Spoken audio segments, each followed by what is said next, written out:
Welcome to a Script to Screen workshop podcast. Script to Screen is a charitable organisation developing the craft and culture of storytelling for the screen in Aotearoa, New Zealand. In May 2021, Script to Screen partnered with the Aotearoa Screen Publicists Collective to present the A-Z of Screen Publicity wānanga. The aim of the workshop was to show the many ways screen publicists can work alongside creatives to ensure their stories are discovered and watched by their target audiences. The sessions were recorded, and this is one of 10 that you can listen to. Each session has its own whakatauki befitting the theme of the discussion. No te raudau, naku te raudau, ka ora te manuhiri. We give to satisfy guests. Welcome to Embracing the Meme. In this session, publicist Tamar Münch investigates the importance of engaging with fans, with writer, actor and Wellington Paranormal showrunner Paul Yates, and Sacha Judd, director of Hoku Group and internationally recognised fan expert. So we are talking today about fans and fandom. Paul is what's your creator, showrunner of Wellington Paranormal? What's your title? I have a few hats, but I guess showrunner, producer, and co-creator with Jermaine Clement and Taika Waititi. There you go. And Sacha comes to us from outside of the screen industry, but with extensive experience in the being world a of fan. Being a fan and the world of fandom. Is that what we would say? Yeah, I think so. Over the last few years, I've spent quite a lot of time writing and speaking and thinking about fans and fandom, particularly on the transformative fandom side, so people who are involved in creating fan works, fan fiction, fan art, that sort of thing. There we go. So I think I'd quite like to try and keep the session practical, as opposed to theoretical. But I think it's important to kind of start off with a little, maybe a definition and an understanding of what is a fan and why should, this is going to throw at you, Sacha, why should content creators desire to have fans and engage with them? Because we want people watching our stuff, right? I think one of the things that draws me to fandom is the passion of communities that form around creative works. And I think people really desire to spend time with other people who care about the things that they love. And that can be everything from a sports team to a hobby to a TV show or a book or a movie that you enjoy. And we want that sense of belonging, and we want to be alongside people who like the same things that we do. And so if we're lucky enough to be creators, then we really want to encourage the formation of those communities. I have, just through doing publicity, obviously you work on stuff and there are lots of fans. So I sort of have experience in that world. And I think my observation of it is it's a love relationship. Like if you really engage with fans, they love your product, and there has to be some degree of reciprocity that you're giving back to them beyond, or maybe not beyond, but in addition to the content itself. So you can create the content, but I think the real love affair starts when you engage with them beyond that. And I have random motorway thoughts. Chris knows about my random motorway thoughts. And there's a guy, Gary Chapman, and he wrote the love languages. There's 5 love languages about how people engage in a relationship, like, what is important to them. So I thought that could provide a bit of a map for us to talk about different ways that content creators can engage with fans. So the first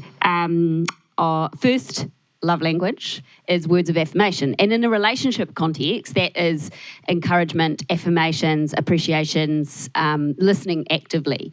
And I think in the content space, that applies to your social media and also applies to word of mouth. So if we unpack the idea of social media, maybe in the first instance, and Sacha, you play around in some interesting spaces. So obviously, you guys had that session yesterday around social media, and there was a lot of discussion around choosing platforms and things like that. So, beyond your Facebooks and your Instagrams, do you want to just talk a little bit about the places where fans where also fans are. Yeah, exactly. I feel a bit unqualified in the sense that I'm an old lady of fandom, so I've been through so many different platforms now. Right back, I started my fandom life on mailing lists. I've been on LiveJournal. I've been on Tumblr. I've definitely spent most of my life on Twitter. I've seen the progression over the last couple of years to draw back into more private communities. So I'm in fandom Slacks and Discords and those sorts of more intentional spaces. And so that can be quite a challenge. I'm not familiar with the ding ding. Ding ding as if the word is a little bit jargony or needs some clarification. So maybe the Slack and the Discord is... So some of you may use Slack at work. It's a workplace communication tool for sort of live chatting in the workplace. Discord is a free version of the same thing, which is being used by gamers a lot of the time, but now more by social communities and so on. And so it's a place to set up a community where people can join and chat to each other, and they can organise themselves in channels to talk about particular topics and so on. And I think that we're seeing increasingly fandom spaces finding some of the limitations of open Slava platforms where anyone can kind of come view, and creating some more, not private, I mean, you know, it's open for anyone who's into to join, but more intentional spaces where they can chat about the things they're into. Awesome. And Paul, I might get you to chime in here, just in terms of a practical, from a content creator point of view, the practical side of running your own social media, and what have you done for Wellington Paranormal? What have you found works, and what have you found doesn't? Right. Well, it's been a steep learning curve for me as someone who's old to plan a social media strategy for our show from the ground up. Initially, when Wellington Paranormal launched, our social media was tended by TVNZ. And that was sort of the plan, and they have a marketing team in place. And so initially that was what we proceeded with. They created a Facebook page for us called Wellington Paranormal Citizens Brigade, and they kind of looked after that. And that's wherein, after watching some of that, I felt we needed to take that over, or I personally needed to take it over. Which is nothing against the people that looked after it. Our show is very much about comedic content, and so really the creative needs to come from us. And so that was a discovery for me. So I basically took over the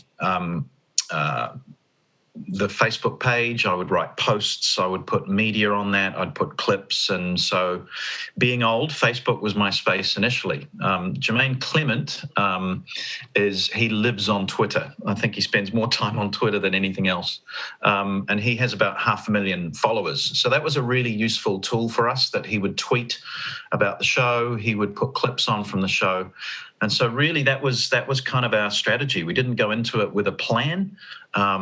It just kind of happened organically. So at this stage, that's what we've been doing. And so far it's kind of working. But what I found, once the show, to our delight and surprise, sold internationally in the last kind of month or so since it's been on air in the UK, there's 1 million fans out there for the show, and they're kind of more motivated, and there's just more of them in the UK than there is here. And they all love the show, which is delightful, but they all comment about it. There's been fan art, there's been people creating their own GIFs, there's been people creating their own memes. And so our social media and the promotion of it's kind of happened organically, which I love. The great thing about fans is that they do that. You don't have to do much to entice them to comment on things, to talk about what they love about the show, or talk creatively about the show. So that's kind of where we're at with the show.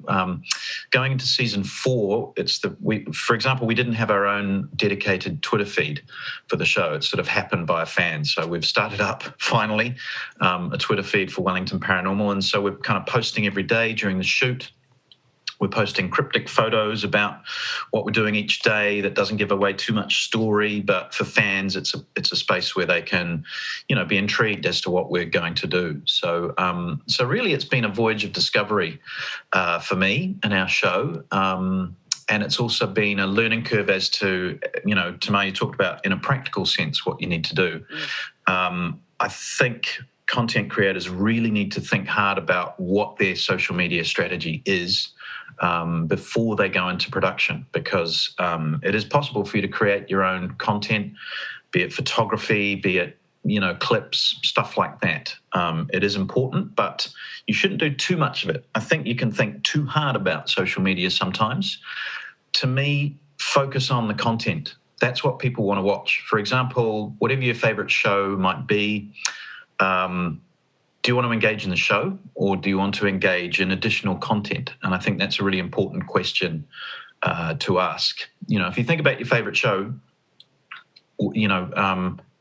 to me, that's the key thing, is the content. So social media should be something that supports that, encourages it after. And I think that's a conversation you just need to have beforehand to work out what your assets are once the show's on air and once it goes on a stream or that kind of thing. So, yeah, that's kind of where I'm at in terms of my social media. And one of the questions, I think, for some of the folks in this room is, how onerous is it for you as the showrunner, producer, co-creator doing that? I mean, you've basically taken that mantle on yourself. Is it a burden when you're in the midst of shooting the show or writing the show, etc.?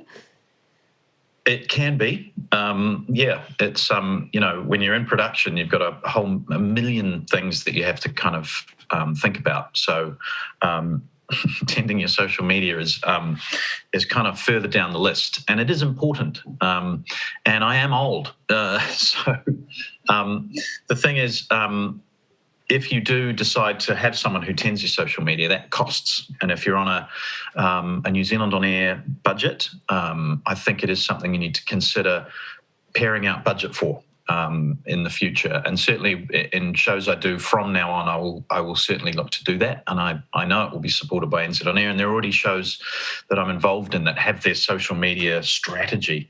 But I think it's just a conversation you need to have with your publicist pre-production, as opposed to once you've finished your show, it's about to go on air, because then they'll say, oh, have you got this? Have you got this? Have you got this? Because sometimes you just plain don't have it.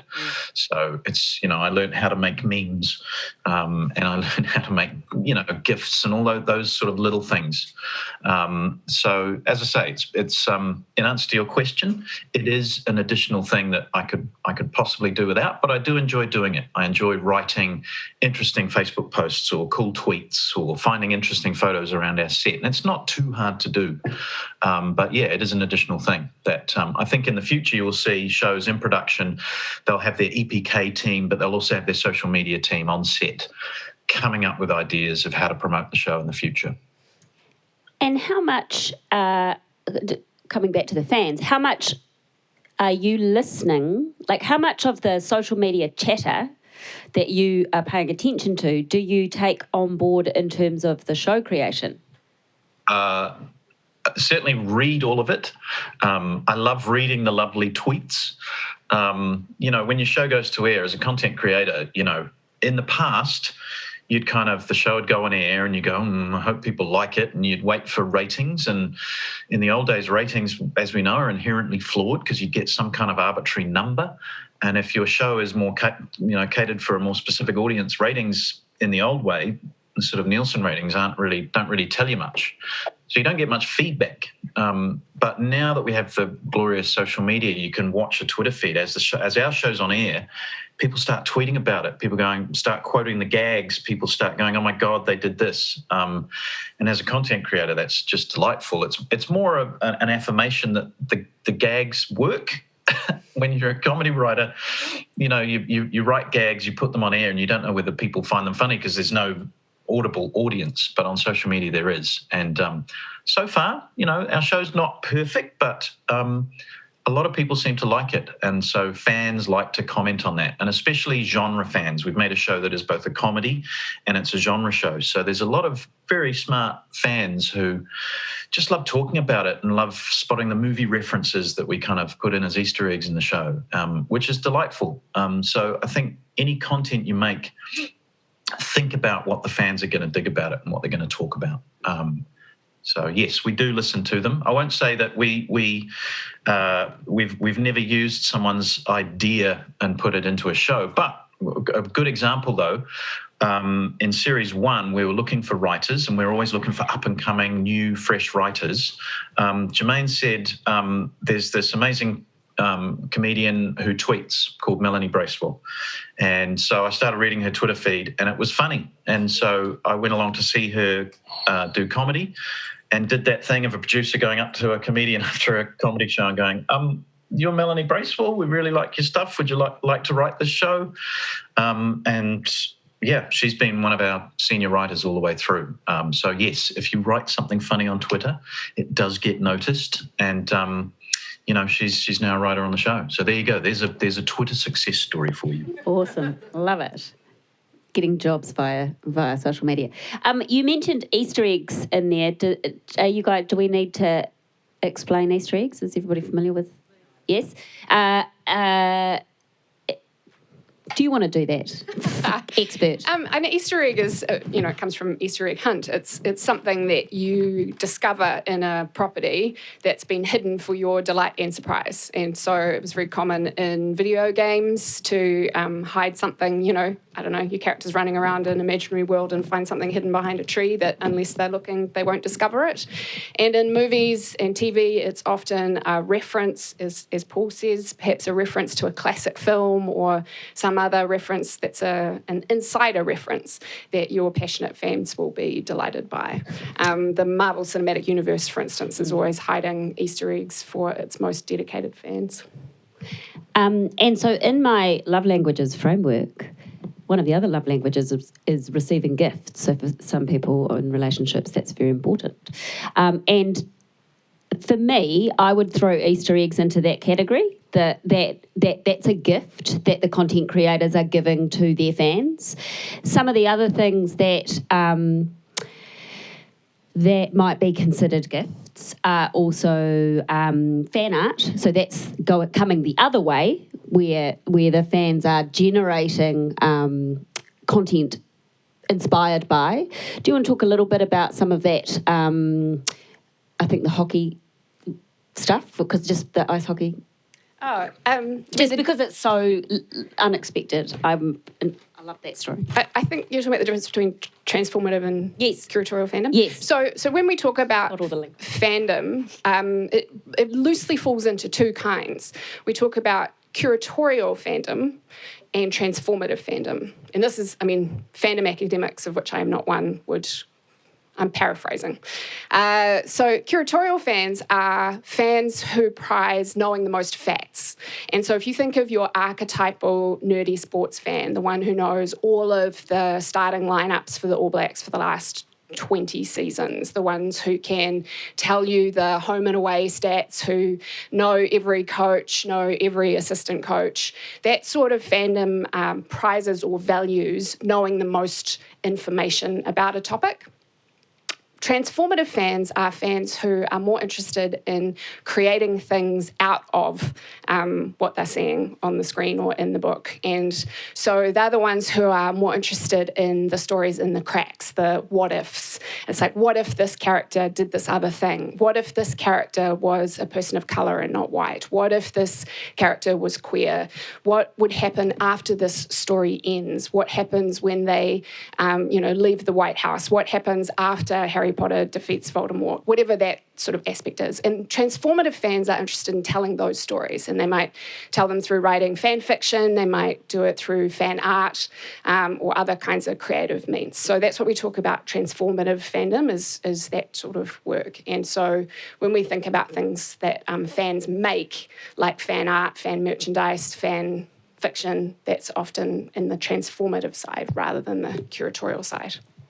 And how do you can you give us some examples of where content creators have courted or responded well to that kind of transformative fandom? Yeah, I mean, it's been a real shift, right? Like, I mean, when I started out in fandom, you wanted to keep it incredibly secret from creators because creators wanted to shut it down. And there were a few very sort of epic battles. Anne Rice, who wrote the Interview with the Vampire novels, she was the main one who really came hard, sued fans, didn't want them writing stories about her characters, didn't want any of that going on online. And so it was very much an activity that sort of happened in secret. It's become more and more mainstream, and I think it still butts up against some of the large corporate entities who are still not that cool with you know, making T-shirts with Star Wars characters and so on them. But in general, I think most creators now want to encourage it. They feel a bit conflicted about it. Like I was interested in hearing Paul saying when you were asking about, you know, do you take on board ideas that come from social media? And I've seen authors particularly say, don't send me your stories, don't send me your headcanons about what you think the characters are going to do next, because if I see them, I'm in legal trouble. You know, like I'm going to write the sequel to this story and you're going to come and say, you stole my idea because I tweeted you about it, right? So there's still like a real kind of tension, I think, there between creators and fans. But increasingly, you're seeing corporate properties pick up fan art and competitions and reshare it online. Hulu did a big promotion for The Handmaid's Tale a couple of years ago, which was posting fan art on Tumblr. And it was the first time I'd ever seen actual ads. Like, they were Hulu ads on Tumblr being reblogged by Tumblr users because they were fan art. They looked beautiful. They were created by the people of that community. And again, attention there, because I don't think those fans were paid for their art. So there's this sort of, oh, we're going to have free this competition. creative for the network. We're going to have this competition and you'll send us your amazing art and we'll pick some of it to share. And it's like, well, that's all well and good, but that's someone's creative endeavour that they've spent time on and you haven't paid an artist to go and create the stuff. So there's lots of kind of back and forth there, but yeah. And the other sort of category, I guess, that falls into the receiving and giving gifts aspect is also merchandise. And it's the one thing I stuffed up this morning, about the stack sitting by the front door, and of course I left it there. There, you've got a stack.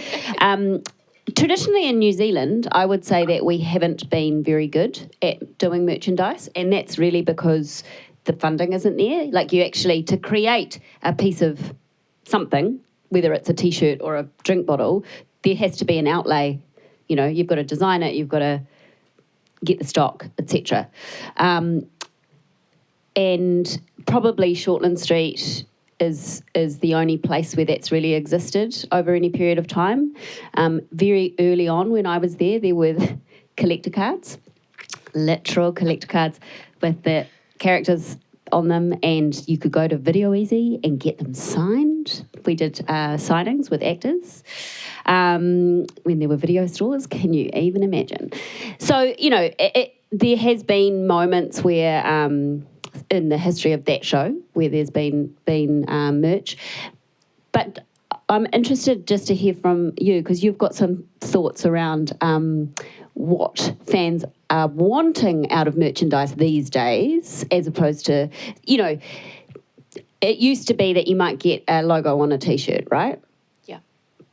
Yeah, and I think it comes back to Easter eggs, really. It's like people want to express their belonging in a community, and that's an insider reference. So they don't really want to walk around with a T-shirt with the, you know, Friends TV show logo on it.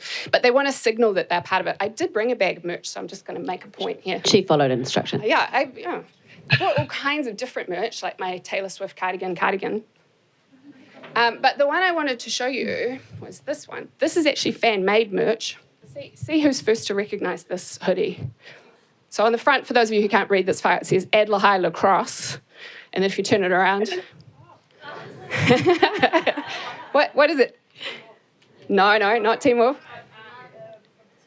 To all the boys I've loved before. Yeah, it's Peter Kavinsky's Aotearoa Lacrosse hoodie.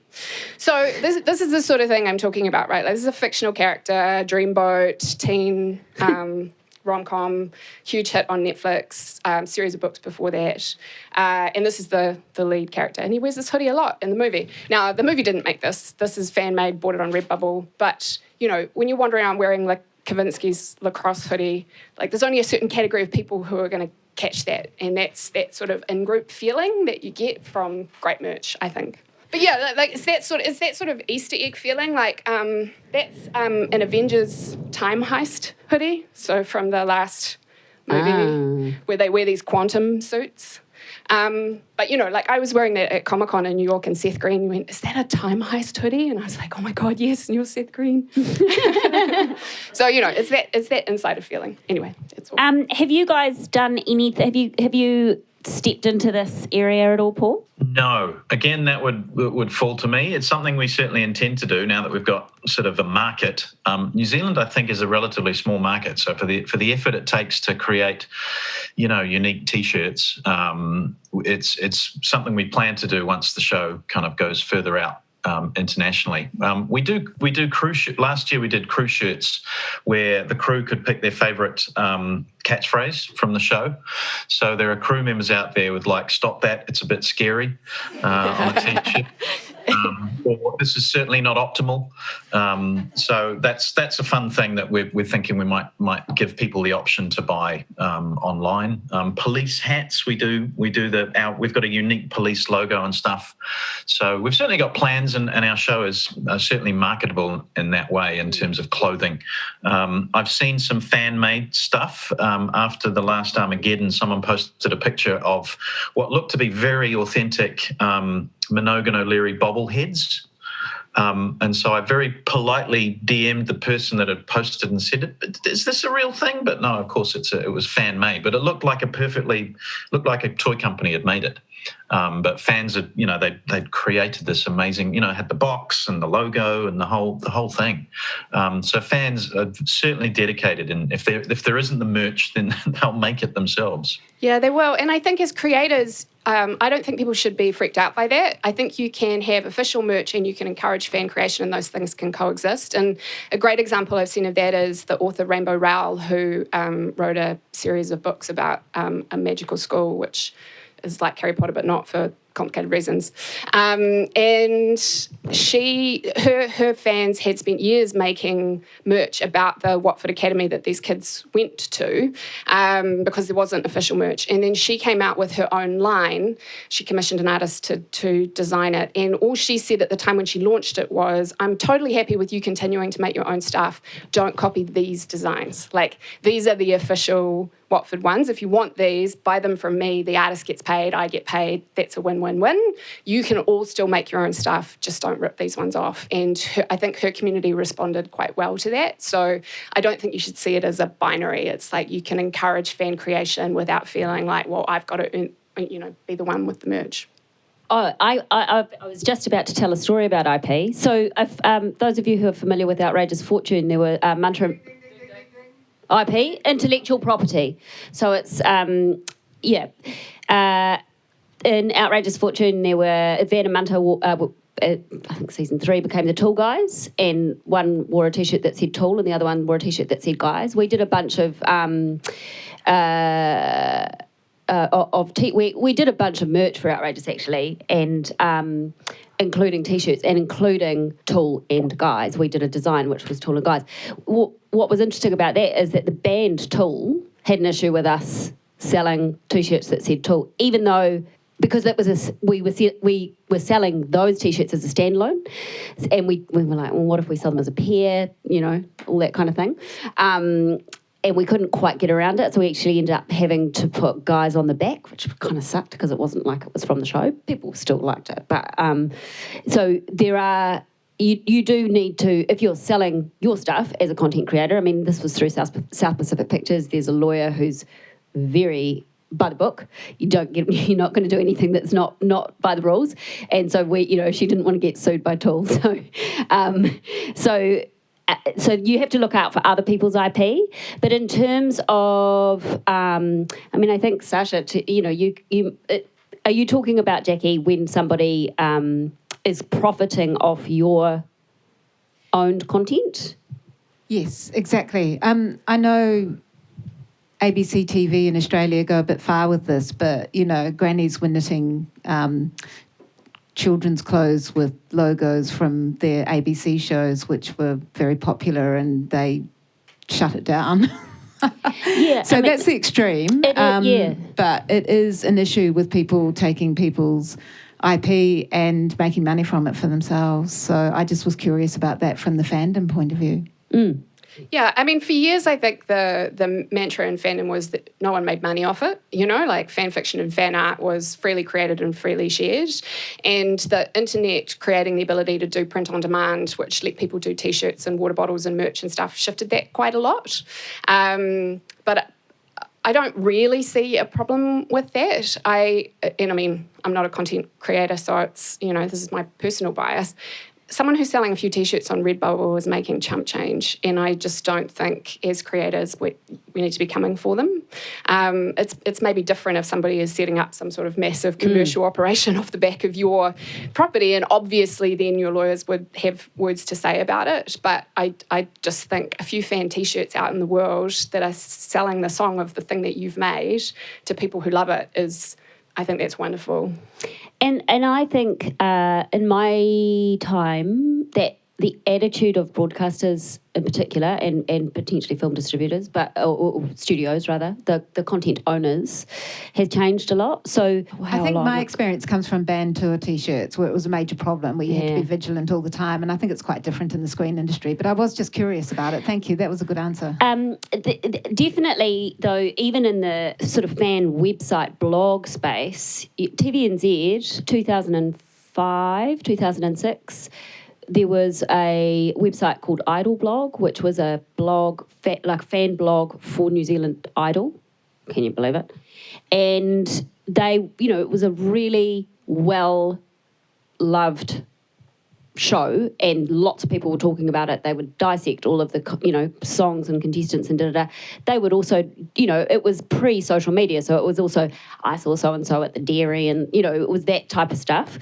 TVNZ came down really, really, really hard. They hated it because they wanted all of the conversation to be happening on their official site. So this is not a merchandise conversation, but they really tried to shut them down. And that was in year one of the show, I think, 2004. I came back from Australia in 2005, and I was like, why are you being like this? And we ended up actually inviting the people that ran the blog site to the shows twice a week so that they could live blog, or actually they were pre-recorded. One of the shows was pre-recorded, but that meant that they had access. They could talk to the eliminated contestant. It changed the whole tone of the relationship. And I think that's indicative of the change in the relationship that's happened in the last probably 15, 20 years. Yeah, I think that's right. And I also think too, I'm a recovering lawyer, so I can say this. You have to be a little bit careful with legal input on some of these things, because lawyers are trained to say, this is a breach of your intellectual property rights, you shouldn't let this happen. And, you need to, I think you need to keep the lawyers on a leash a little bit, because sometimes it is a mutually rewarding thing to let this stuff happen. And I assume is there some sort of Chatham House rule going on here? And Gemma, block your ears. But in the early days of Letterboxd, the film review site, I was the lawyer for that site at the time. And I kept saying to the guys who run it, I was like, you don't have the rights to use any of these film posters. Like, what are you doing? Like, these film studios are going to say, you can't just build a site and put all of our assets on it. Like, that's outrageous. And the owners were like, but we're great for the studios. Like, this is absolutely fantastic for them. We've got this vibrant community of people talking about their films. And the only time a studio is going to say, take our poster down off your site, is if our community is saying, your film is terrible. Like, that's not going to happen. Like, it's a mutual win. And I'll just follow that up by saying what's happening now is that we get A24 in our inbox going, can you swap that poster out for this one? Yeah, so, I mean, that's a classic example of a lawyer, me, in that case, going, I don't think you should do that. You don't have the rights to do that. And the owners of Letterboxd correctly going, this is a win for everyone. It's a win for the fans, it's a win for the films, it's a win for the studios, and they were right and I was wrong. You mentioned Comic Con, and that sort of comes under, so physical touch is another one of the love languages. And so... I didn't touch anyone at Comic Con. No, I'm not suggesting that, but there is a getting out into the world and actually meeting your fans in person, right? So that's an opportunity for content creators and for talent. I mean, when you have really rabid fans, you could be, you can be sending character number 50 and they will still get excited. Yeah, Comic-Con was wildly mind-opening for me because it is not the way I've ever done fandom. I'm an online fangirl, and I only went, not last year disappeared in a blur, the year before, in New York, because a good friend of mine, Adam Savage, is a mad cosplayer, and he gets super, super into cosplay. And do we need to define cosplay? Cosplay is when you dress up as your favourite character. And go somewhere, or you don't even have to go somewhere. You just post cool pictures of yourself dressed up as the character on Instagram. But cosplaying at conventions is a big thing. I hate dressing up. I loathe Halloween. I'm not into costumes. This is my worst nightmare. And Adam was like, let's go to Comic-Con in New York together and cosplay. You can cosplay for the first time. And I was like, what? But I did it. I wrote about it on the spin-off if you want to see me dressed as an Angel Interceptor pilot from Captain Scarlet. And so that was my first experience, and it was pretty overwhelming because it is a very different kind of fandom. People queue for hours just to have a photo with their favourite star or to get their autograph, two things which I don't want to meet my heroes. God, I can't think of anything worse than encountering Harry Styles on the street. What a nightmare. So it's a very different kind of fandom, but yeah, desperate for, again, that insider piece. So one of the things that just blew my mind was they'd have to book an appointment and they would queue for a Funko Pop, those weird little vinyl, I shouldn't call them weird, delightful little vinyl dolls that was only going to be available at Comic-Con. So that sort of insider access and a special. And I suppose the big one in San Diego is always getting into Hall H and seeing the trailers for the new properties or whatever for the first time. It's that sort of insider piece again. First look stuff. Yeah. And Paul, Karen and Mike, I think, are probably a great example of this in New Zealand, because the cops turn up to stuff, and I think you also had that in the UK, was it, as well? Yeah, I went over with the cops to a horror festival over in England a couple of years ago, and we sort of it's not a rule, but I think it's because our cops feel so uniquely real and are funniest when they are the cops. I discourage them from, doing interviews as Karen O'Leary and Mike Minogue talking about their characters. It's kind of more fun for the fans if they turn up in character, and they are uniquely gifted at staying in character the whole time. That's the whole reason we built a show around them, is that they can just talk in those characters. So they're great for places like Armageddon and the stuff that we went to in England, because they just mingle and they can be cops, and they're eye-catching because they're police officers, and that's kind of funny. So we're just lucky that we have two actors that can improvise in character, and it's more fun for the fans going to things like Armageddon than just a panel. Panels are great, but sometimes those panels, I've been to them and they're a little bit boring sometimes, the actors talking about their character and what they did. And you can tell the actors that have done a lot of them because they know good anecdotes to tell and they can make them fun. But with Karen and Mike, they can just sit there and be funny and stay in character, and fans get a much more, kind of direct involvement in the show, and they get a photo with a cop, and and Karen and Mike just stay in character the whole time, and they're super funny. One of the other love languages is quality time, and this is so there are things like watch parties and that kind of live Q&A, live chat on social and things like that, where it is that kind of more additional, it is additional quality time. I know Creamery did watch parties. Do you want to speak to this? But the reason I'm talking about this, and I think it's really relevant for local content creators and local publicists and stuff, because it's actually a cheap way to engage with fans. You don't have to produce anything. Exactly. And what we actually did, so for the first episode, I got Roseanne and JJ, who's sitting right here, and all the Flat 3 girls to across their own socials while I was managing the official ones, posting anecdotes, posting pictures as things were happening, and people were just like, that night, I think, Sophie, you said you felt like everyone in New Zealand was talking about Creamery on Twitter. It was awesome. And then from then on, what we've done is we're getting each Monday when it plays out on normal TV, we're getting someone else to take over our socials. So we actually had Karen O'Leary, who I just texted and said, "Have you watched Creamery?" She said, "No, but I'm going to tonight." I was like, perfect. And she ended up, pouring a bowl of cream over herself on our social media. We've got, we did a special director's edition where Roseanne did it and she smashed it. It was amazing. So she was giving she was dropping all of because the great thing about the Creamery Girls, they all took a lot of their own photos, a lot of behind the scenes stuff. So when I came on, they had this amazing folder of hilarious 600 photos. Yeah. Which was awesome. And on Monday, we've got James Roquet doing it. And then the Monday after, we've got Chris Parker. And then we've got Brynley Stent doing it on the last episode. Are they just doing it for love? Just doing it for love. And I will say it's because Karen, James, Chris are all people I know and just text them. And it's been hard because they're doing it for love, because then you get people pulling out and yeah. But really you can also do that, obviously, with, the people from within the show. You can do it with we used to do it with Shorty and also Outrageous and Almighty Johnson's. Almighty Johnson's was a show that, because of the genre, and it sold quite well internationally. And James Griffin used to do Twitter, he'd go on Twitter and answer questions and stuff like that.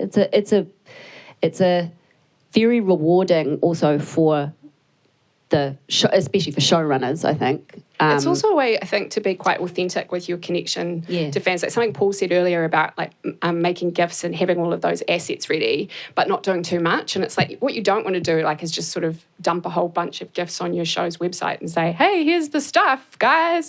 But I remember watching when the new version of Queer Eye first dropped, and I was watching an episode of that and tweeting about it, and the Fab Five had some outrageous reaction to something that had happened, and JVN's legs are up in the air on the couch, and they're all squealing and screaming, and I tweeted something like, I'm going to need a GIF of that reaction pronto because I want to use it over and over. It was just a silly tweet, and the Queer Eye Twitter came straight back and went, "I got you, girl," and there were 4 GIFs attached to it of this particular moment of the show.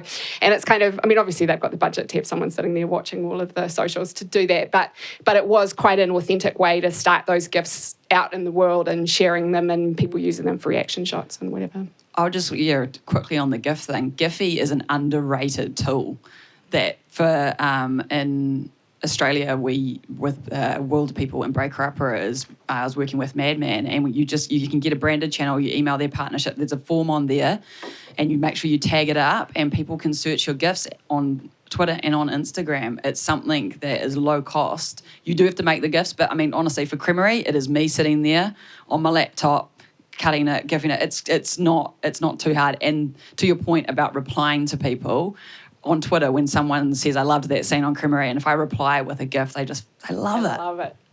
One of the most successful shows I think that's done that is probably Schitt's Creek, the Schitt's Creek GIF set, which has such a strong visual identity, and it is just everywhere. And that's something that's been phenomenally successful. Yeah, GIFs.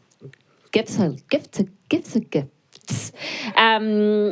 Authenticity, I think, something that 3 of you have now mentioned, and I think, Paul, we talked about this briefly the other day, just in terms of having that authentic voice of the characters and for the show across all media and all socials, but also out in the world, promos and all that sort of thing. Do you want to just talk us through a little bit? And this is possibly, I'll preface this by saying this might slightly contrast with what Ruben talked about yesterday, Ruben from TVNZ Marketing, but I think it's interesting to hear from a content creator's point of view, showrunner's point of view, the process around something like promos for your show. Do you want to just tell us about that experience? So you'll have your content ready to go, and the network will then promo it. And sometimes you don't dig the promos, so you have to. I had to tell my network last time that very thing. They had made a promo. They'd done a voiceover that was trying to be kind of in the voice of the show, and it wasn't created by us, and it was sort of trying to be funny, and I just basically said, look, I'm sorry, I don't dig this. Could we change it? And I had a suggestion for the promos that basically they just use clips from the show. If there's one thing that sells the show best, rather than quick, huge montage of shots from your show, our show, the comedy comes from, stillness, really. There's like nice, funny bits with our guys. So if you're going to get people to watch a show those, just take a clip from the show and turn that into a promo so that people will get a laugh. They don't have to see multiple montages of shots with a fake voiceover. So in answer to your question, it's just a case of being sort of honest with your network as to what you want to do. In season 1, they put a lot of marketing into our show because it was a big new show and all that kind of stuff. And there was more of a korero between me and the marketing team as to what we did. They initially said, we've got these great ideas for promos. Can we have 2 days out of your schedule to make them? And I had to say, no, you cannot have 2 days out of our schedule to make promos. So in the end, we on a Saturday morning during the shoot, I got a skeleton crew. I wrote the promos. One of the marketing people came down, Matthew Hart, and we created unique promos for season 1, episodics and stuff, and that was a much more rewarding process. We controlled the creative on it. I'd like to think they were kind of funnier. So I think it's just a case of, if you're creating something, just talk to your marketing people at your network and say, well, this is kind of like what we'd like to do. And that goes right through everything we're talking about today, through social media. Have that conversation so that it's not sort of taken over. Sometimes networks will get an advertising agency to do your marketing, and so you have no control over what might be on the billboard, or even know about it until you see it. And I think if you're creating the content, you're supposedly, especially in comedy, the funny people making the show, surely you would ask the content creators to create something funny to promote your show. So I think it's just a case of honesty. Right up front, talk to your network and say, what are your ideas? Let's come up with something. And TVNZ, to be absolutely fair, came up with a genius marketing idea, which was a series of posters for season 2, which during the day was just our cops, but at night there was like a UV light, and it would illuminate it, and you'd see a whole lot of kind of creature hands come around. Really simple. It won big marketing award overseas and was really cool. So yeah, as I say, it's just a case of opening up channels of communication and making sure your network and your creators are on board together to promote your show, pretty much. And you're kind of the guardian of it, right? So because the fans will read the when something is not authentic. The fans will know, and there's I think what's interesting with Wellington Paranormal, and Paul just alluded to it there, is that, and it's often the case, especially when you're making series TV or even web series, hopefully you want to make it again. I mean, I know that limited series these days are a bit of a thing, like a 5 or 7 episode one-off, but serial television, if you're doing it well, you get to make another one up until a certain point, and you can become, that then grows your audience and your fandom, and so the responsibility to then service the fans grows in accordance with that.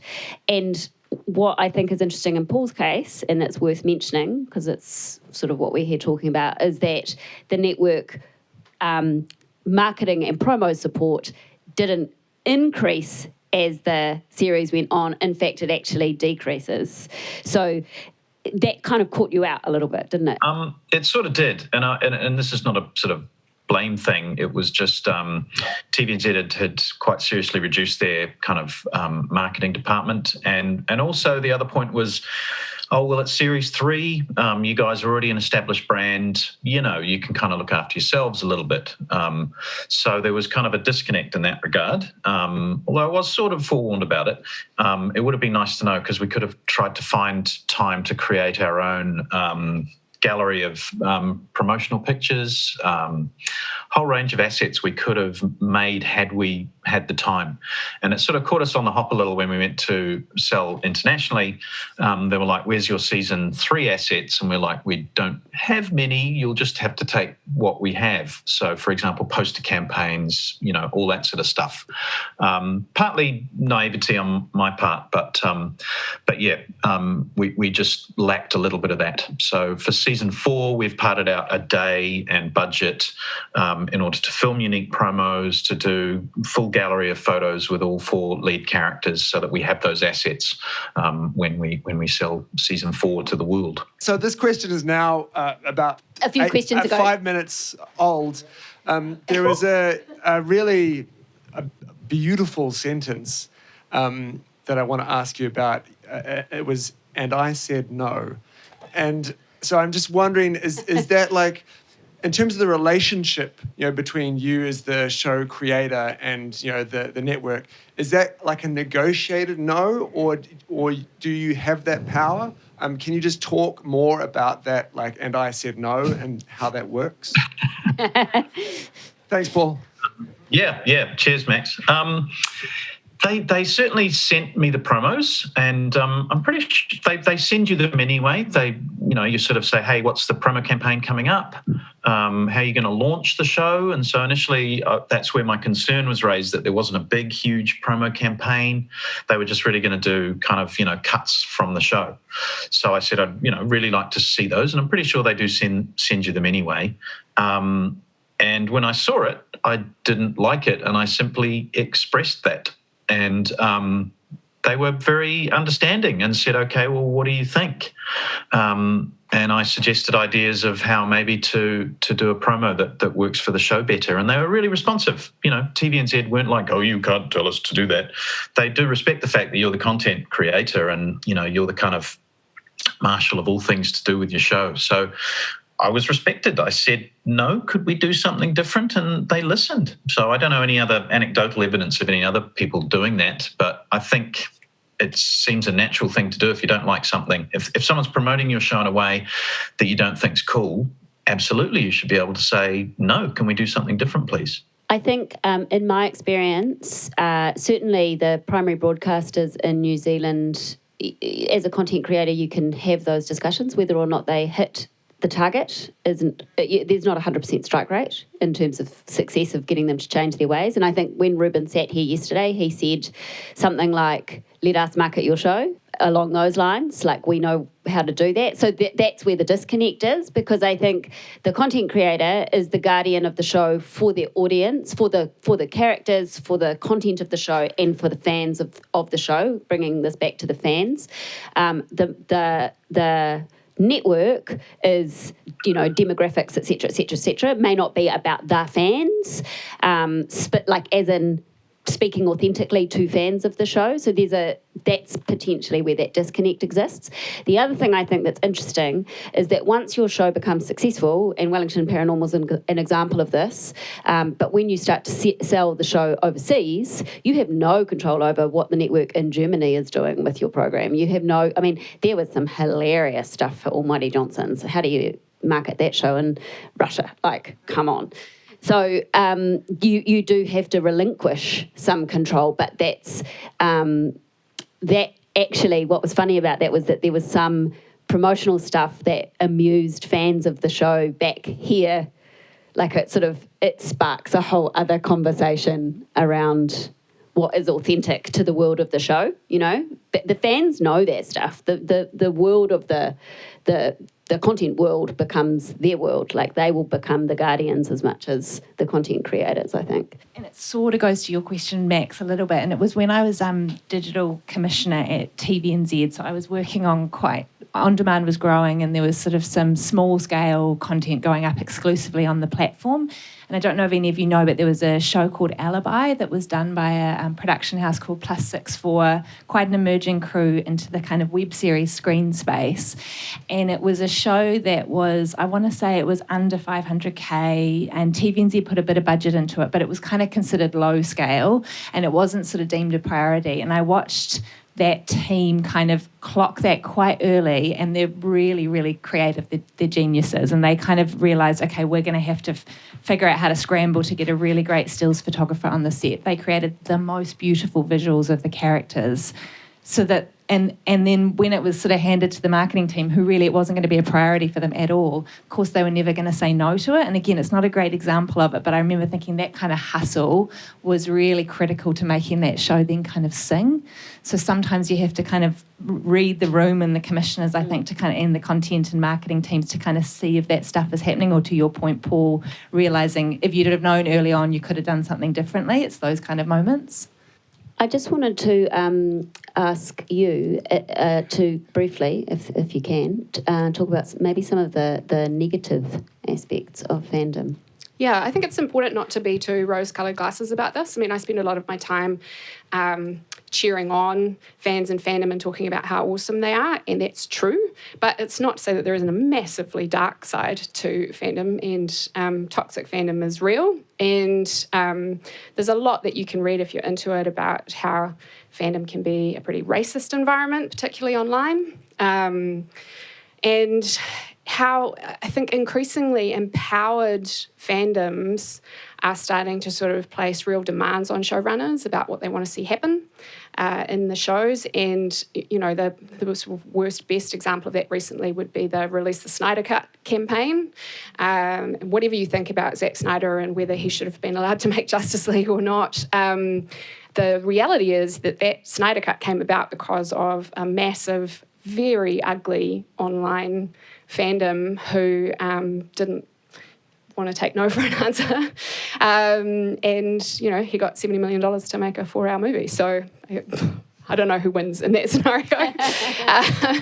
So I guess thinking about that from a creative standpoint is kind of interesting. I think it's important to understand what your fans are saying about your show online, and to understand that not with a view to constantly responding to it, but to know what that conversation is. Because if you're ignorant to it, you can fall into holes without even meaning to.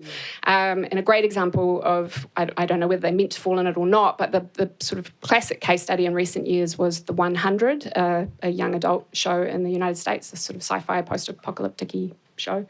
And they had a massive online following for one of the ships. I guess that's a ding-ding, but in online fandom you talk about shipping characters, short for relationship. It's that you really like the idea of two characters being together, even if they are not in fact together on screen. And there was a very, very prominent ship in the 100 fandom. It was a queer ship. It wasn't present on screen. But fans were super into it, you know, hundreds of thousands of stories written about these two characters, lots and lots of fan art, all of that stuff. They love these two characters. And two things happened in quick succession. The showrunners shared behind-the-scenes content that revealed one of these two characters filming the finale. So it was behind-the-scenes stuff of them making the final episode. And so the online fandom was like, oh, this character, she makes it to the end, right? Like she's clearly there in the last episode because this is footage from the screening and filming of the final. And then, of course, they brought the two characters together, this gay couple. Finally, the two of them have a snog, and then one of them immediately dies, which is a classic sort of bury your gays trope. And so these fans were furious because this relationship that they had wanted to see on screen for years finally became a reality, and immediately the character who they had been led to believe was going to make it because this actress was in the behind-the-scenes content is killed. So it was like a double whammy. And the fans really turned on them, on the showrunners, on the show itself. And there's been a few examples of that recently, and I don't know how to feel about that. Like, I don't know what to tell you to feel about that, because as showrunners, you've got to be true to your vision and to the story that you're telling. But I think it is important to understand what your community thinks about your show and what they're excited about and what they believe might be unfolding, and to just be mindful of that as you are going about promotion, because I think there are some ways that It's like managing expectations, isn't it? Yeah, you can fall into some traps, and I don't know. We use the phrase fan service a lot, and sometimes I think creative works are written off as being acts of fan service. It's like, oh, they only did this because the fans wanted it.